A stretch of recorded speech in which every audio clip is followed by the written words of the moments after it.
ঘুমোনি কেন? সকালে উঠতে হয় তো তোমাকে। ঘুমিয়ে পড়লে তোমার সঙ্গে কথা বলতাম কি করে? তুমি কি করে বুঝলে আমি তোমাকে ফোন করব? তোমার মনের কথা এটুকু জানি আমি। কবিতা, তোমাকে খুব মনে পড়ছে। তাহলে আগে ফোন করলে না কেন? ওখানে তো এখন রাত 2:30 বাজে, তাই না? তোমাকেও তো সকাল সকাল উঠতে হবে, তুমিও ঘুমিয়ে পড়ো। আচ্ছা, কিছু খেয়েছো তুমি? খিদেই পাচ্ছে না কবিতা। এখন এখানে এসেছি, একদিনও কাটেনি, আর মনে হচ্ছে সবকিছু ছেড়ে ছুড়ে তোমার কাছে চলে যাই। আমারও ভালো লাগছে না তোমাকে ছাড়া। না জয়, এরকম কথা একদম বলো না। দেখো, তুমি ওখানে একটা লক্ষ্য নিয়ে গেছো, আর সেই লক্ষ্য পূরণ না করে তুমি ফিরে আসতে পারো না। কথা দাও আমায়, তুমি কখনো কাজে অমনোযোগী হবে না। আপনি যেমনটা বলবেন মহারানী, তোমার বলা যে কোনো কথা আমি মনে রাখবো। গুড। আমি কালই এখানে ইন্টারনেট কানেকশন নিয়ে নেব, তারপর আমরা দুজন রোজ একে অপরের সঙ্গে ভিডিও কল করব। হ্যাঁ, কিন্তু তখন যখন তোমার কাছে সময় থাকবে। কথা দাও, আগে তুমি তোমার কাজ করবে, তারপর আমার সাথে কথা বলবে। প্রমিস। এবার তুমি একটা প্রমিস করো, কারণ আমি এখন ওখানে নেই, তাই তুমি এখন তোমার খেয়াল রাখবে। প্রমিস। আমি না থাকার জন্য ওই ত্রিপাঠী কিন্তু তোমায় বিরক্ত করার চেষ্টা করবে, যতটা সম্ভব ওকে এড়িয়ে চলবে। আর যদি কোনো অসুবিধা হয় তাহলে ওই গোবিন্দকে বলে দেবে। আমাকে নিয়ে একদম চিন্তা করো না, গোটা পরিবার আছে এখানে আমার খেয়াল রাখার জন্য। কিন্তু তুমি ওখানে একা আছো, তোমার নিজের খেয়াল রাখা বেশি প্রয়োজন। আর বেশি রাত জেগে পড়াশুনো করো না, না হলে তোমার সুন্দর দুটো চোখের নিচে ডার্ক সার্কেল পড়ে যাবে। আমি যখন ফিরে আসবো না, তখন যেন আমার স্ত্রীকে সেরকমই সুন্দরী মনে হয়, যেমনটা আমি তাকে দেখে এসেছিলাম। আচ্ছা ঠিক আছে, এখন শুয়ে পড়ো তুমি। তোমাকেও তো তাড়াতাড়ি উঠতে হবে না সকালে? প্রথমে তুমি। না, আগে তুমি। আমি ফোন রাখতে পারবো না কবিতা, প্রথমে তুমি রাখো।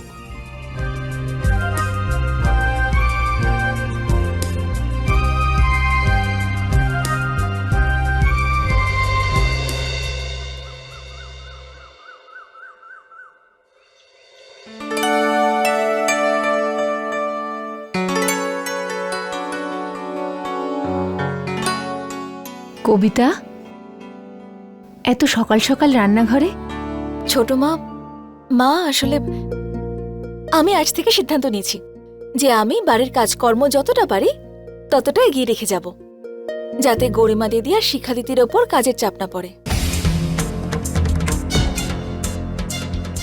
কবিতা, আজ তুমি পড়াশোনা করছো এই জন্যে কারণ তোমার পিছনে গরিমা, বিদ্যা, শিখা, আমি সব কাজ সামলে দিই। সেদিন যে কথাগুলো বলেছিলাম সেগুলো তোমার খারাপ লেগেছিল? এরকম কথা কেন বলছেন মা? বাবা মায়ের কথায় কি সন্তানদের খারাপ লাগে?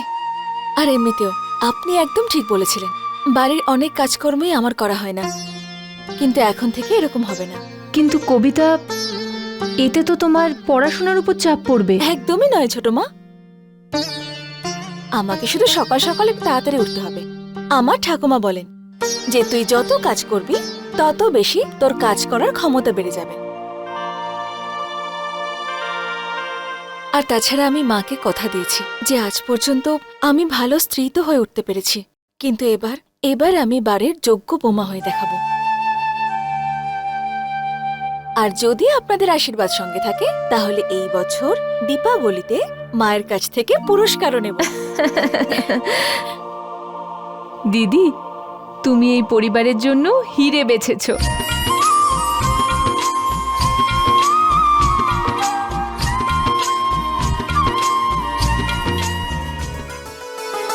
বিদ্যা, জয় সিঙ্গাপুর চলে যাওয়ার পর কবিতার খেয়াল রাখা এখন আমাদের দায়িত্ব। আমি তো ঈশ্বরের কাছে এটাই প্রার্থনা করছি, যেন জয় তাড়াতাড়ি উন্নতি করে এখানে ফিরে আসে।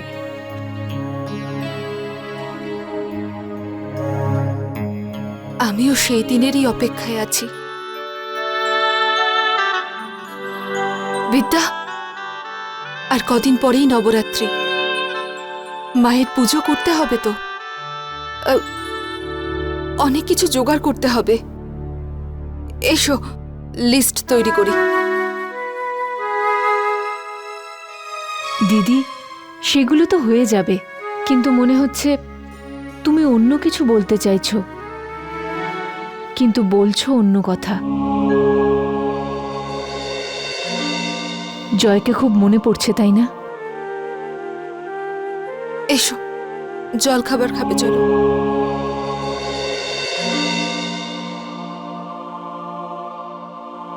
জয়টা নেই, বাড়িটা যেন ফাঁকা ফাঁকা লাগছে। জয়ের কথা তো খুব মনে করছো তুমি। হ্যাঁ, ঘনশ্যামকে তো কখনো এত মনে করো না তুমি। মা, ছেলের থেকে বেশি নাতিকেই ভালোবাসে, সেই জন্য বাবা আমার থেকে বেশি ওকে ভালোবাসে। আসলে সারাক্ষণই ওর কথা মনে হচ্ছে।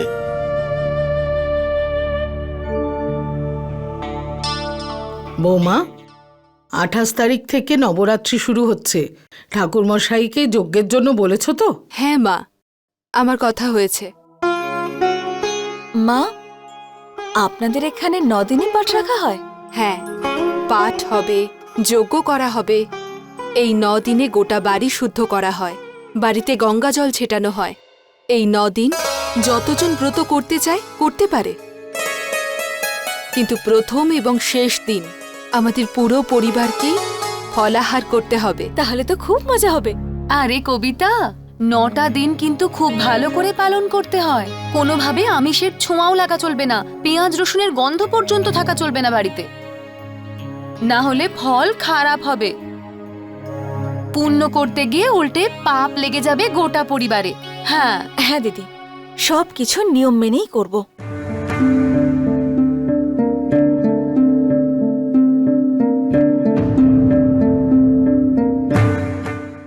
ঠাকুমা, মা, এবার কলেজের জন্য বেরোই আমি। কবিতা, জল খাবারটা খেয়ে যাও। না ছোট মা, খিদে নেই আমার, সঙ্গে কিছু নিয়ে নিচ্ছি, গাড়িতেই খেয়ে নেব।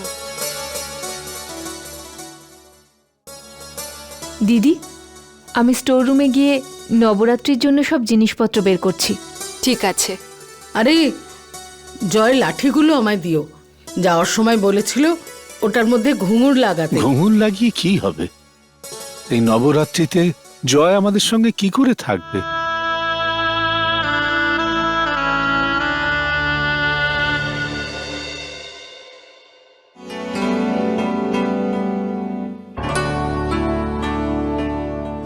তুমি বেঁধে আমায় দেখাও দেখি।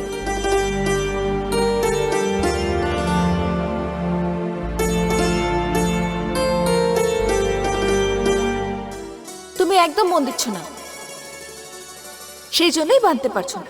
এতটা সুন্দরী বউ যদি সামনে থাকে, তাহলে কে এই টাই বাঁধাতে মনোযোগ দেবে?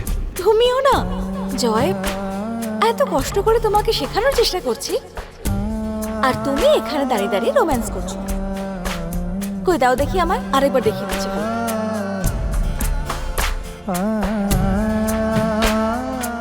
কিন্তু এইবার আমার সামনে নয়, আমার পেছনে এসে দাঁড়াও, যাতে আমার রাইড আর তোমার রাইড একই দিকে থাকে। ভালো আইডিয়া এটা।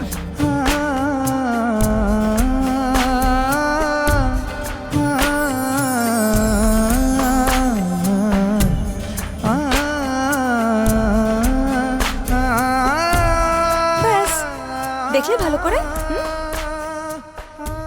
যদি তুমি থাকতে, তাহলে তাড়াতাড়ি টাইটা বেঁধে দিতে, কিন্তু এখন তো তুমি কলেজে রয়েছো।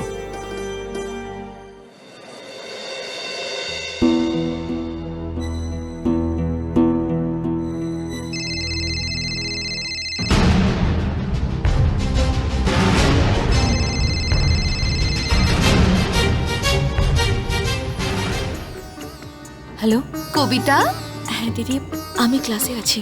কোনো ইম্পর্টেন্ট কাজ ছিল? হ্যাঁ, সেই জন্যই তো ফোনটা করলাম। বাড়িতে সবজি শেষ হয়ে গেছে, আর এখানে তো সবাই নবরাত্রির আয়োজন নিয়ে ব্যস্ত আছে, তাই তোমার কাছে তো কারও আছে, তার সাথে ড্রাইভারও আছে। আসার সময় সবজি কিনে এনো, না হলে আজ রাতে আর রান্না হবে না। ঠিক আছে দিদি। আরে লিখে নাও কি কি আনতে হবে। হ্যাঁ,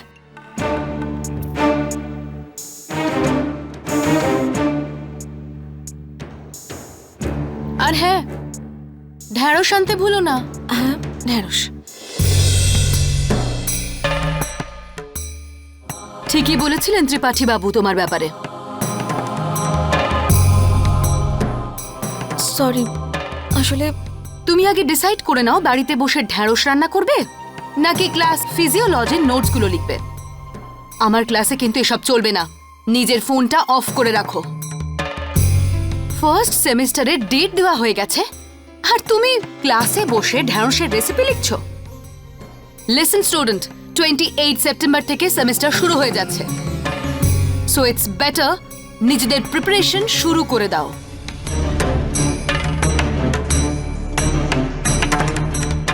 ওই দিন থেকে তো বাড়িতে পুজোর পাঠও রাখা হচ্ছে।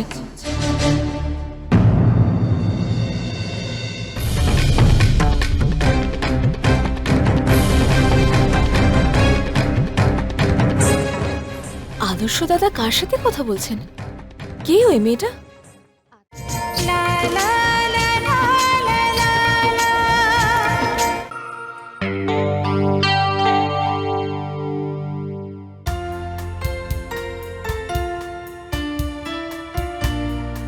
কি করছিস তুই?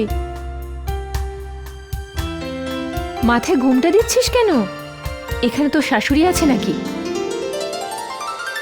ও, আদেশ দাদা এসেছেন, কিন্তু উনি তোকে কিছু বলবেন নাকি? চুপ কর তুই। এটা দেখানোর জন্য নয়, এটাকে বলে সম্মান করা। মন থেকে সম্মান করি তাই। তুই বুঝবি না এসব। এতদিন তো শাড়ি আর চুড়িদার পরেই আসতো, আবার ঘোমটাটা আরেকটু নিচে নামলে বই কি করে পড়বে? ছাড় বাদ দে, যাদের বলার তারা বলবি। যেদিন আমি ডক্টর হয়ে যাব তখন সবকিছু প্রমাণ হয়ে যাবে।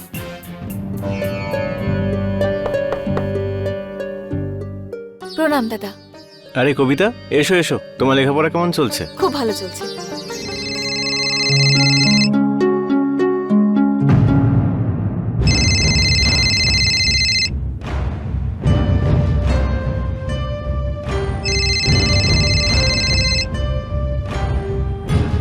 হ্যালো, আমি তোমায় বলেছিলাম না আমি বিজি আছি। আর তোমাকে আমি এটাও বলেছিলাম যে আমাকে ভোজনালয়ের সঙ্গে কলেজের ক্যান্টিনটাও দেখতে হয়। এক প্লেট সিঙ্গাড়া দেবেন।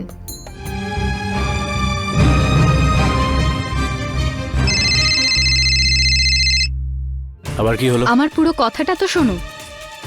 আমি কলেজের গেটের বাইরে দাঁড়িয়ে আছি, আমি তোমাকে কিছু দিতে চাই। 2 মিনিটের জন্য আসো। আচ্ছা ঠিক আছে, তুমি ওখানেই দাঁড়াও, আমি তোমার সঙ্গে কলেজের গেটে দেখা করছি। ঠিক আছে।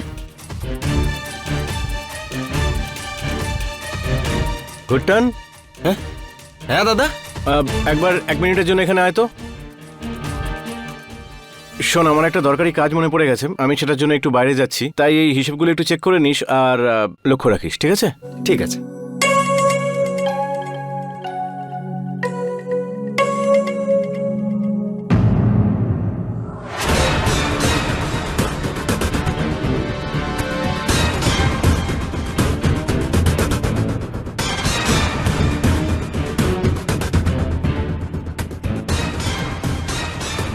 এটা তো আদর্শ দাদার। দাদা, জানি না কিসের এটা। যদি ইম্পর্টেন্ট কিছু হয় আমি দিয়ে আসি বড়।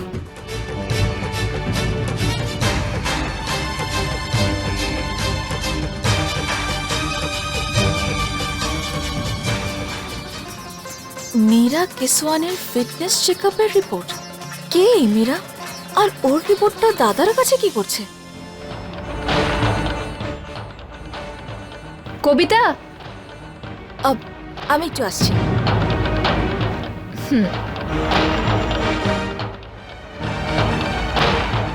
মীরা, তোমার এখানে আসার কি দরকার ছিল? সামান্য অপেক্ষাও করতে পারো না তুমি? আমিও তোমাকে বিরক্ত করতে চাইছিলাম না, কিন্তু আমি কি করব? ঘরে একা প্রচন্ড ভয় করছিল।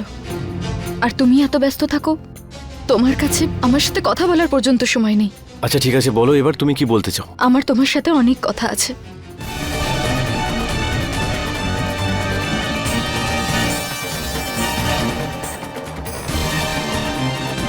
আদর্শ দাদা কার সাথে কথা বলছেন?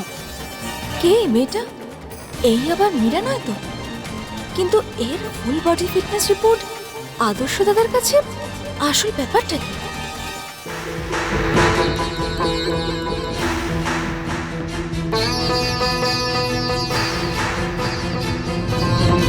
কারোর পার্সোনাল লাইফে ইন্টারফেয়ার করা ঠিক হবে না জানি।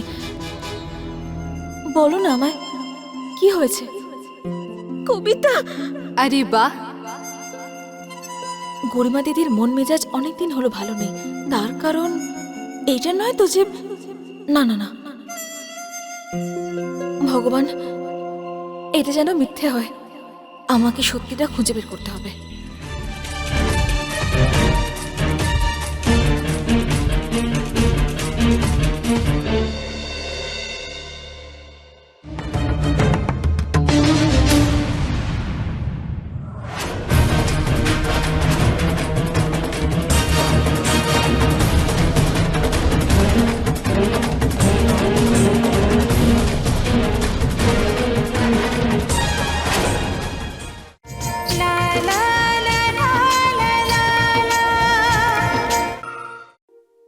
জানো, আমি সকাল থেকে কিচ্ছু খাইনি।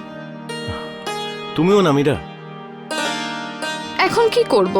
আমার যে অভ্যাস হয়ে গেছে, আমরা তো একসাথে লাঞ্চ করি। আর আজকেও লাঞ্চ একসঙ্গেই করব। আর আজকে আমি তোমাকে নিজের হাতে খাবারটা খাইয়ে দেব। তাহলে রাগটা কমবে তো? হ্যালো ড্রাইভার কাকা, আপনি কলেজেই থাকবেন। আমি আধ ঘন্টার মধ্যে ফিরে আসবো, তারপরে বাড়ি যাব। হ্যাঁ,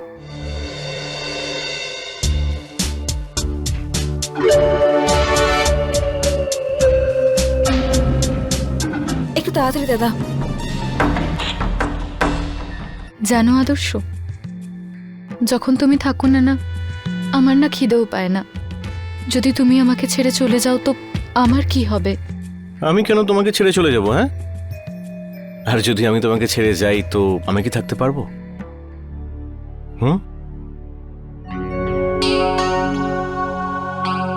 দাদা, এখানে 1 মিনিট দাঁড়ান। দাদা, এই সি স্কিমে A174 কোথায় পড়বে? একটু এগিয়ে বা দিকে। Thank you. চলুন দাদা।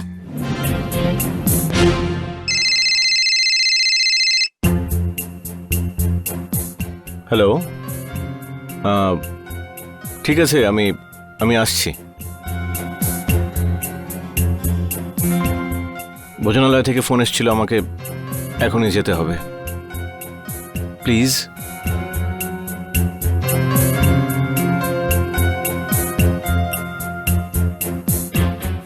একটু তাড়াতাড়ি চলুন দাদা।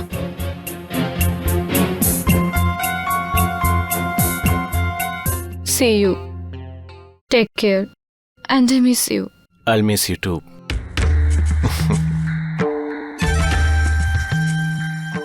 বাই আদর্শ। দাদা, এখানে থামুন।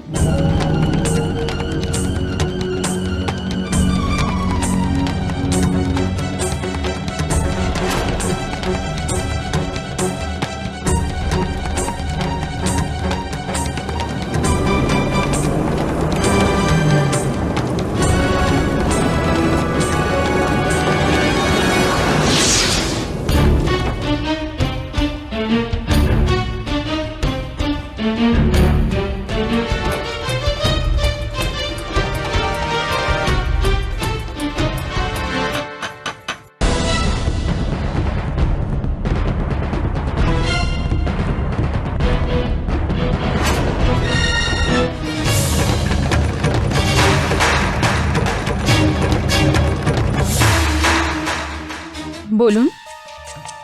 আচ্ছা, আপনি কি, মানে আমি মীরার সঙ্গে দেখা করতে চাই। ওনার রিপোর্টটা ওনাকে দেওয়ার ছিল। আপনি? আমি মীরা, আর এই রিপোর্টসগুলো আমারই। Thank you so much. আপনি এটা কোথায় পেলেন? আমি রাস্তায় কুড়িয়ে পেলাম, ভাবলাম খুবই ইম্পর্টেন্ট ডকুমেন্ট, সেজন্য নিয়ে এলাম। রাস্তায়? হ্যাঁ, ওর পেছনে অ্যাড্রেস আছে না, তাই ভাবলাম দিয়ে আসি। ভালো করেছেন আপনি, নয়তো আজকাল মানুষের কাছে অন্যের জন্য সময় কোথায়। আসলে আপনজনদের জন্য অনেক কিছু করতে হয়। হ্যাঁ, কিছু না। কিছু না কি করে? আপনি আমার জন্য এত কিছু করেছেন, আপনাকে তো 1 কাপ কফি খেতেই হবে। আসুন না। হ্যাঁ,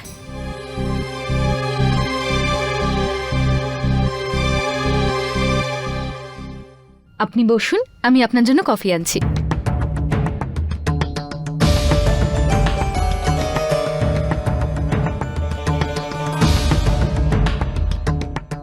ভগবান করুন আমি যেটা ভাবছি সেটা যেন মিথ্যে হয়। আদর্শ দাদা এরকমটা হতে পারেন না।